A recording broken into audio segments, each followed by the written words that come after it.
அவர்கள் தனது கண்டன உரையை பதிவு செய்வார். பிஸ்மில்லாஹிர் ரஹ்மானிர் ரஹீம். அன்புக்குரிய என் அருமை சகோதரர்களே, இந்த கண்டன ஆர்ப்பாட்டத்திற்கு தலைமை பொறுப்பேற்கின்ற ஐக்கிய முஸ்லிம் முன்னேற்ற கழகத்தினுடைய மதுரை வடக்கு மாவட்டத்தினுடைய செயலாளர் தலைவர் இப்பொறியாளர் பக்ருதீன் அலி அவர்களே, இங்கே சிறப்புரையாற்ற வருகின்ற சகோதரர்களே, இங்கே வருகின்ற தாய்மார்களே, நம் அனைவரின் மீதும் ஏக இறைவனுடைய சாந்தியும் சமாதானமும் என்றென்றும் நின்று நிலவட்டுமாக. அன்பிற்குரிய காவல்துறை அதிகாரிகளே, இன்று தமிழகத்திலே முகாமிட்டிருக்கக்கூடிய ஏஜென்சி என்று சொல்லக்கூடிய தேசிய புலனாய்வு முகமையினுடைய அதிகாரிகளே, குறிப்பாக இந்த என்ஐஏ அப்படின்னு சொன்னாலே ஒரு பதட்டம் வருகிறது. அவர்கள் ஏதோ ரவுடிகளைப் போல, ஏதோ இரவு நேரங்களிலே வரக்கூடிய ரவுடிகள் போல, ஏதோ கொள்ளையர்கள் போல, இங்கே கடந்த சில மாதங்களுக்கு முன்பாக இங்கே தடை செய்யப்பட்ட இயக்கம் என்று சொல்லக்கூடிய பிஐபி என்று சொல்லக்கூடிய சகோதரர்களை வீடுகளிலே புகுந்து அவருடைய இல்லங்களே சோதனை என்கின்ற பெயரிலே காட்டுமிராண்டித்தனத்தை காட்டினார்கள். அவர்களுடைய வீடுகளிலே ஒன்றுமில்லை என்று சொன்ன பிறகு அந்த தேசிய புலனாய்வு முகமையினுடைய அதிகாரிகள் அங்கே அவர்கள் கொண்டு வந்திருந்த அந்த பண பெட்டகத்தை வீட்டுக்குள்ளே வைத்து ஏதோ அவர்களுடைய வீட்டிலிருந்து அவர்கள் கைப்பற்றியதை போல் காண்பிக்க வேண்டும் என்பதற்காக ஒரு மிகப்பெரிய சதி திட்டத்தை தீட்டினார்கள். இந்த சதியை அவர்கள் தெரிந்து கொண்ட காரணத்தினால் அந்த பெட்டகத்தை உள்ளே அனுமதிக்கவில்லை. அன்புக்குரிய சகோதரர்களே, இதே போன்று இதே பகுதியிலே 3 வீடுகளிலே அவர்கள் இரவு நேரங்களிலே அங்கே புகுந்து அவர்கள் அட்டகாசம் செய்தார்கள். அப்போது கூட நாம் அமைதியாக இருந்தோம். ஆனால் இன்று விசாரணை என்கின்ற பெயரிலே சம்மன் கொடுக்கப்பட்டிருக்கின்றது. காவல்துறை அதிகாரி அவர் சம்மன் அளித்திருக்கிறார். அவருக்கு மரியாதை கொடுத்து அந்த சம்மனை பெற்றுக்கொண்டு நேரிலே ஆஜராகி இருக்கிறார் முகமது அலி ஜின்னா. அவரை பற்றிய அத்துணையும் இங்கே சொல்லப்பட்டது. எப்படி நடந்து கொண்டார்கள் அந்த என்ஐஏ அதிகாரிகள் அவரை விசாரிக்கின்ற பொழுது, அவர் எங்கு பிறந்தார், அவருடைய தகப்பனார் எங்கே பிறந்தார், அவருடைய தாய் எங்கே பிறந்தார், அவருடைய பாட்டனார் எங்கே பிறந்தார், ஏன் நீ அந்த ஊரை விட்டு இந்த ஊரிலே வந்து வியாபாரம் செய்கிறாய், உன்னுடைய சொந்த பந்தங்கள் எல்லாம் எங்கே இருக்கின்றன என்கின்ற முழு டேட்டாவையும் அவர்கள் வாங்கி கொண்டார்கள். ஏன் அந்த ஊரை விட்டு நீங்கள் இந்த ஊரில் வந்து வியாபாரம் செய்கிறீர்கள் என்று கேட்ட கேள்வியை வேடிக்கையாக இருக்கிறது. வடநாட்டில் இருந்து வந்தியாரிகளுக்கு ஆயிரக்கணக்கில் லட்சக்கணக்கில் வேலை செய்கிறார்கள். அவர்களுடைய டேட்டா இருக்கிறதா உங்களிடத்தில்? ஒரு தொழிலுக்காக தன்னுடைய குடும்பத்தை, அவருடைய தொழில் ஜட்டி பணியாளர் வியாபாரம் பார்ப்பார். முன்னாடி எல்லாம் வண்டியில வச்சு சைக்கிள் வச்சு கொண்டு போய் அப்படி தெரு தெருவா வித்துட்டு வருவார். இப்ப தற்காலிகமா என்ன செய்யறாரு, ஒரு செல்போன் கடையில வேலை பார்க்கிறார். இதுதான் அவருடைய நிலை. என்ஐஏ அதிகாரிகள் போன்று உச்சபட்ச அதிகாரத்தில் இருந்து கொண்டு ஆயிரக்கணக்கில் சம்பளத்தை வாங்கி பெருத்துக் கொண்டு திமிரிலே தீர்ப்பவர் அல்ல. அன்றாட கூலி வேலை செய்து 3 குழந்தைகளை வளர்க்கக்கூடிய ஒரு அப்பாவி அவர். உங்கள் காட்டுமிராண்டித்தனத்தை முகமது அலி ஜின்னா அவர்கள் மீது காட்டி நீங்கள் அடித்த அடியிலே தன்னுடைய சுயநலவை இழந்திருக்கிறார். அதாவது எவ்வளவு திருகல்காரங்க பாருங்க, இந்த எண்ணெய் அதிகாரி எவ்வளவு பெரிய அயோக்கியன் பாருங்க. அடிச்சு மயக்கம் அடைந்த உடனே சத்தம் இல்லாம தூக்கிட்டு போய் ஜிஹெச்ல சேர்த்திருக்காங்க. சேர்த்துட்டு இவருக்கு பிக்ஸ் வந்துருச்சு, நாங்க விசாரிச்சுட்டு இருக்கும்போது பிக்ஸ் வந்துருச்சு சொல்லி சேர்த்துட்டாங்க. அவருடைய போன்ல இருந்து அவருடைய மனைவிக்கு போன், ஏமா உங்களுக்கு இந்த கணவருக்கு அடிக்கடி பிக்ஸ் வருமாமா? இல்லையா? அப்படிலாம் இல்லையாங்க. இல்லை, அப்படி வந்திருக்கு, ஹாஸ்பிட்டல் சேர்த்துருக்க, வாங்க. கொண்டு வந்து விட்டு விட்டு திருட்டுத்தனம் ஓடி போயிட்டாங்க.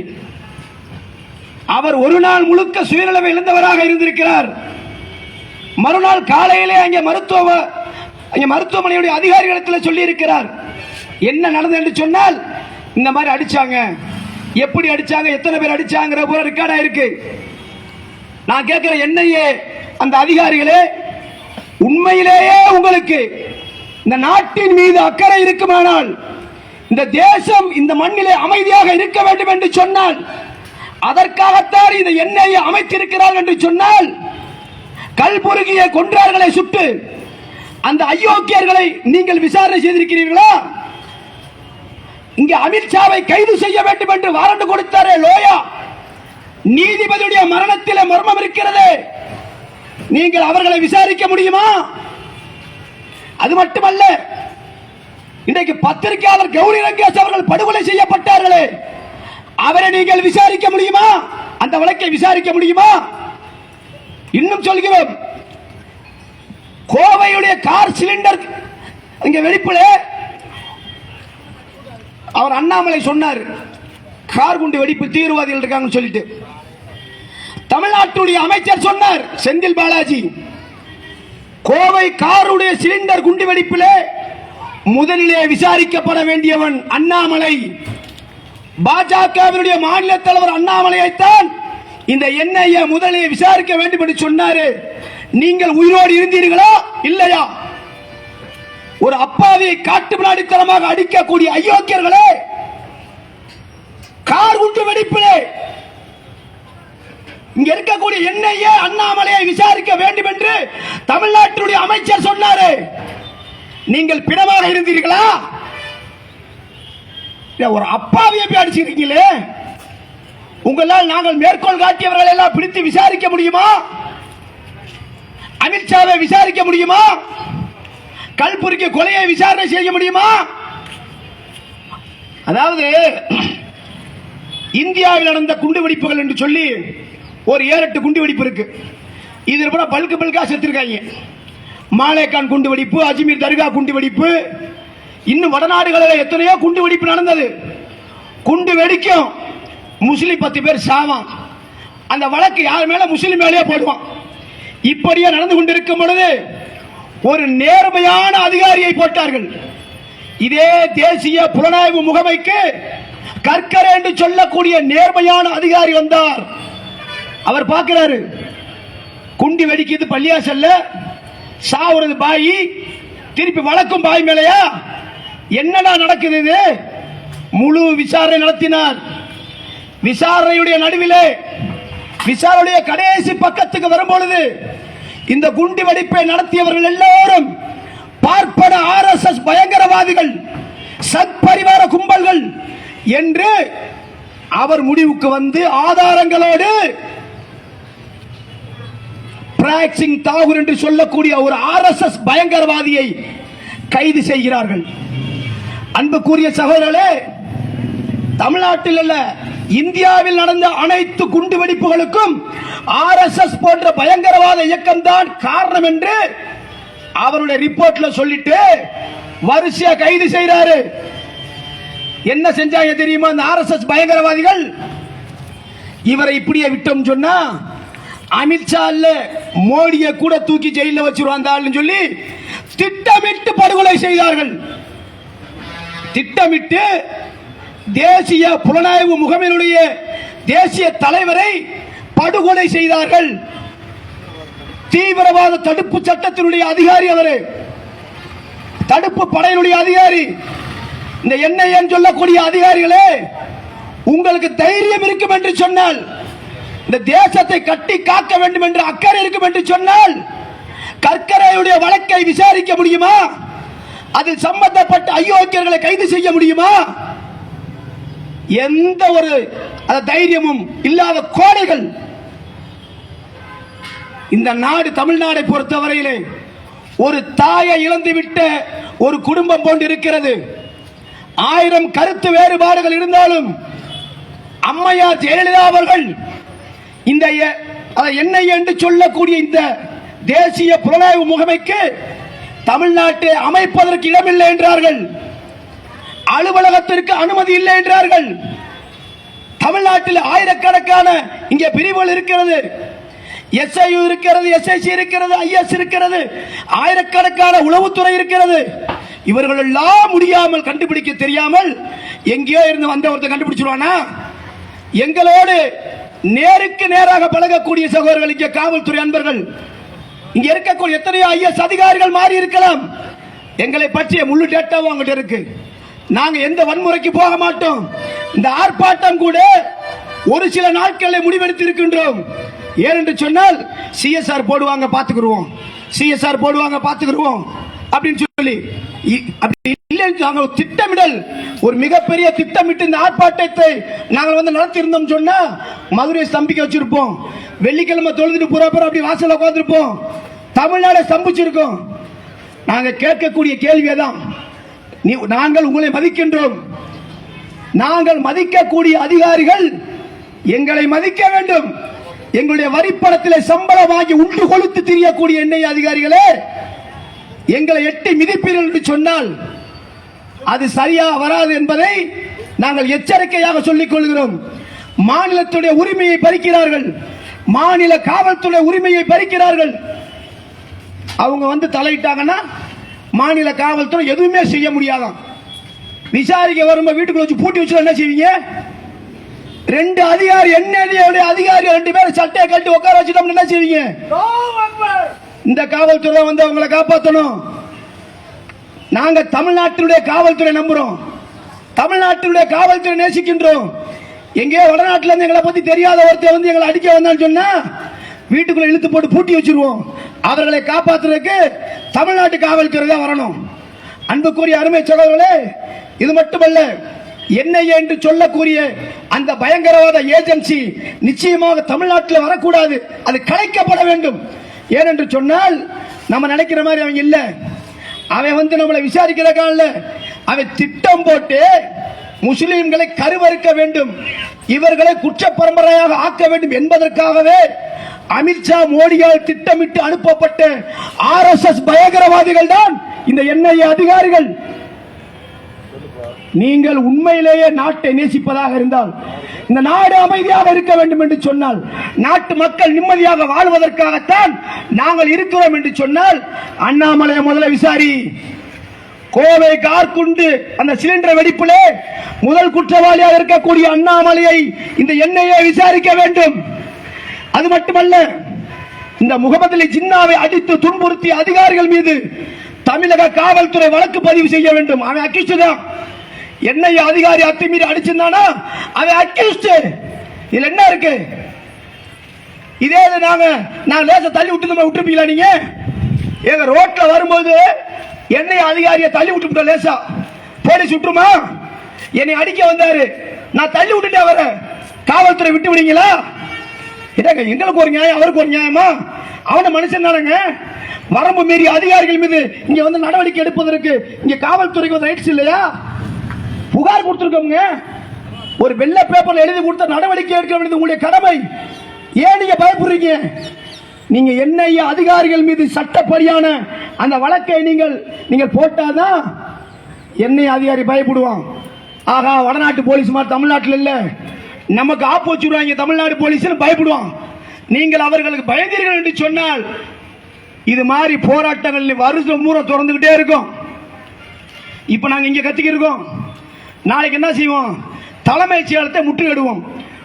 அதாவது எல்லாம் சொன்னாங்க அன்னைக்கு முதலமைச்சர் வந்தாருன்னு சொல்லி, முதலமைச்சர் வருகைக்காக அந்த நாளிலே இப்படி அடித்து துன்புறுத்தினால்தான் இவர்கள் பிரச்சனை செய்வார்கள். முதலமைச்சருக்கு சட்டம் ஒழுங்கு பிரச்சனையை இங்க உண்டாக்குவாங்கன்னு தெரிஞ்சுதான் அவன் செஞ்சிருக்கான். இப்ப NIA செய்யாம வேற யாராவது செஞ்சா நம்ம என்ன செய்வோம்? உடனே மறியல் பண்ணிருப்போம். முதலமைச்சர் எந்த பக்கம் வரான்னு கேட்டு அந்த பக்கம் போய் நல்லா வண்டியை போட்டு நிப்பாட்டி இருப்போம், பிளாக் பண்ணிருப்போம். நெல்லு நான் அதை ஓட்டு போட்டு தானே ஜெயிச்சிங்க அப்படின்னு சொல்லி பிரச்சனை பண்ணிருப்போம். இதுக்காகத்தான் அந்த NIA அதிகாரிகள், RSS பயங்கரவாத அந்த ஒரு தடுப்பு அதிகாரிகள் இது மாதிரி செய்யறான்.